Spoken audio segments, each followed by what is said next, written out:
Hey, what's up, Reach student? Thank you so much for logging on to cfayouth.com and for checking out the second video of the 7 checkpoints, spiritual disciplines.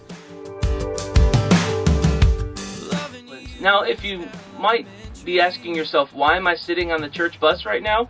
It's because it's quiet. The church was full of people, and in fact, there are people ripping through the parking lot right now. But no, we had to find a place to shoot this video because there was just so much stuff happening. And you know what, that in itself is kind of what happens in life, and maybe your own life reflects that there is always coming and going. People are always in and out. There never seems to be a moment where you can sit down and just be quiet and be still, and especially to get alone with God. And in this chapter of spiritual disciplines, what we're going to discuss is in fact getting alone with God. Now, in this chapter, you're going to be encouraged to really dive into what spiritual disciplines mean. And what we're going to be looking at here is this, that when you see as God sees, you'll begin to do what God says. And the critical question we are asking of ourselves is this: are you developing a consistent devotional and prayer life? And that is really what we're after. And I'm just going to read you something real quick out of Stanley's book, because it is really amazing and it will give you a foundation of what we're going for over the next 2 weeks.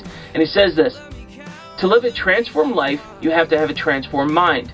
You will never have a transformed mind until you have God's thoughts. Spiritual renewal, in its truest sense, is losing your old perspective of life and gaining God's perspective so that you may think and act like Him. It is His perspective, His mind, His thoughts that you need to gain. And you will never have God's thoughts until you begin to experience personal intimacy with God.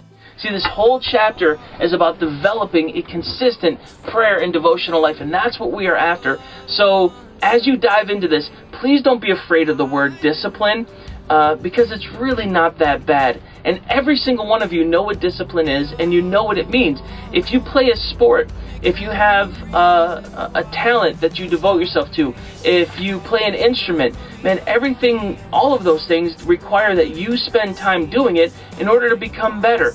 And that same principle for us is true, that, you know, we need to spend time with God in order to look more like God and take on Christ.